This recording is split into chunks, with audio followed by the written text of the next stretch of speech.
Okay, so I got an email. It's like 5 o'clock in the morning, and I usually get up and I try to do some yoga, drink me some tea, or something, right? So I'm checking my emails, and I get an email about a chick that has a dude, and she's going through some things with her dude. Um, then it made me think about it like, this is why I ain't fucking with nobody. This is exactly why I'm single.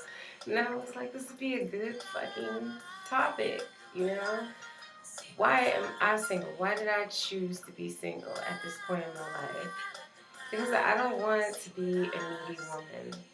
There's nothing wrong with being vulnerable. There's nothing wrong with just being a woman. But that doesn't in turn mean that you have to become less than what your full capabilities as you. Like you're basically this is such a fucking tongue twister. Basically the reason why I'm single is because I felt like every day I was evolving into a better person, like a better me. And then I see this person at a standstill. And then they always say that when you're with someone, even if they're doing things that you dislike, they're an aspect of yourself that you don't like about yourself. So I had to think, like, at this point, what is wrong with me that I don't like about me other than you? Like, I've already fixed and worked on everything else. So, you know, and then something happened that day, and I was just like, oh, that's a sign. So, yeah, what time did you say you were leaving? Yeah. And I just feel like if I want to expand and if I want to expand and become a better person and be a better role model and for myself to know that all the things that I have put up with from this person in particular, to backtrack and just let that person think that everything's okay, because I've reached a point in my life where I can forgive people, but the thing is, on the other end, on the receiving end of that forgiveness, they think I'm stupid. It's like, all right, I can do this shit whenever I want. You know, I'll just be good for a couple of days, turn around with my bullshit again. It's like, motherfucker, no, thank you. I am in my fucking 30s and I'm not having it. I'm not having it. I've got myself in the best shape. I'm looking better than I was looking in my fucking 20s. I'm trying to turn it up. Turn it up. Meaning go out, enjoy my life, meet good, positive people, not people that are fucking talking shit about shit. You're talking shit about shit.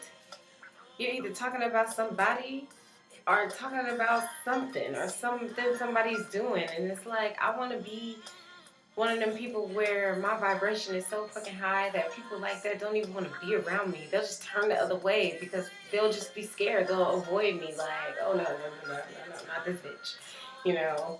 And I can't do that with somebody that is of a lower vibration in my household, like waking up to somebody who can wake up with an attitude. Like, how does that work? How do you wake up angry? Um, yeah, you just kill my whole vibe. Or, you know, I can't really get into it without like putting that person just on blast. But the only thing I have to say is that you reach a point in your life where you evaluate your life. If you're not evaluating your life, and I don't know what the fuck's wrong with you. I evaluated my life when I was, you know, when I hit my 20s. I was like, what is it that I'm doing? What is it that I could be doing? What is it that I can do better? And, you know, to have someone like that sitting next to you talking about what they're going to do better, but then you're never seeing it like take place. It's just, and then there's so many excuses of why. It's like, Are you just gonna sit here and waste another fucking 4 or 5 years of my fucking life, and then I wake up in my late 40s having to go to the fucking club trying to turn it up? You know what I'm saying? At the club all by myself? No, I don't want to be trying to do that. I want to be serene. I want to be in a place where I'm comfortable with myself. I'm comfortable going out to a fucking bar by myself. I'm comfortable going to the movies by myself. I'm not trying to be like a feminist or anything like that. You know, I just think it's sad when you're changing and then the person that you're next to isn't. And you're either going to die to yourself every day for that person, and then if they just decide to fucking leave, you sitting there like, damn, I could have been this, I could have been over here, I could have did this, and you didn't do shit because you sat with that motherfucker. And that could be me, or I could be the person where I'd be like, you know what? Yeah, I was single, or I was by myself and I had to do all of this stuff by myself without the help of a man. But at the same time, that shit is such a turn on that I shouldn't even have no problem moving on if I have to move on. Or if I don't have to move on, I'm not even entertaining any of that stuff right now. I just know that at one point, the person in that email was me. It was me, like, you know, trying to be detective and shit, trying to figure out, like, what the fuck's going on. And I never want to relive that shit. I never want to have to go through that. I never want to have to question the person that I'm next to. I never, ever, ever want to have to, like, second guess what the person next to me is talking about. Like, and if that means that I might have to be single for quite some fucking time, then I mean, fuck that, man. Because I checked my emails like right before I nodded off, which means that this person is up, stressed the fuck out, and it had to be within the hours of 3, 4 o'clock that this person was just up and writing this email.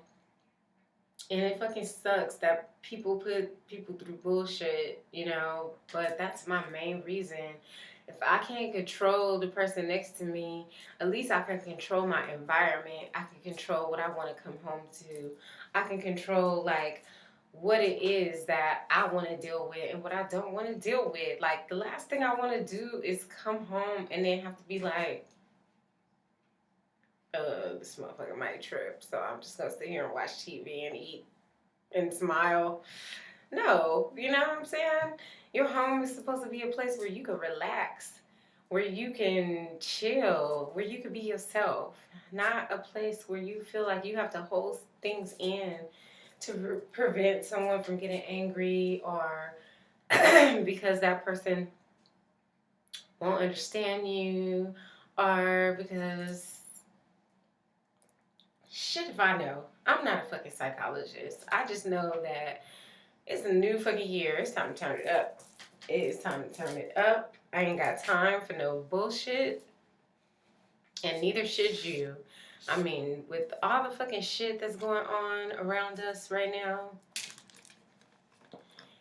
you know, there's more important things than what somebody that you may not even be meant to be with.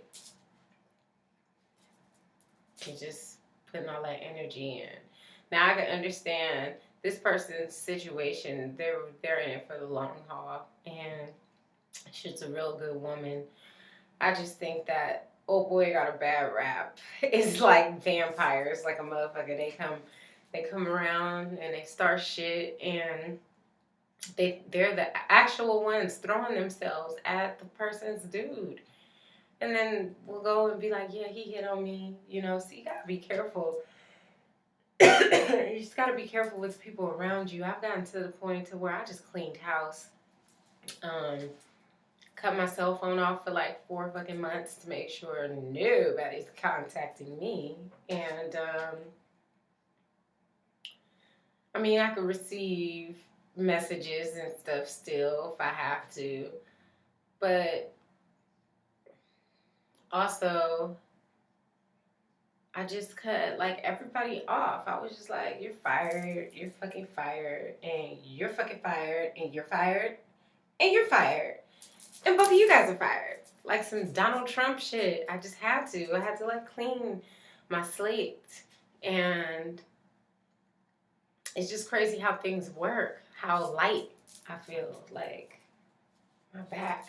No more back problems. I ain't holding on. I ain't carrying on this shit, you know? That didn't even make any sense. I ain't carrying shit. Okay? I don't know. Let me know what y'all think.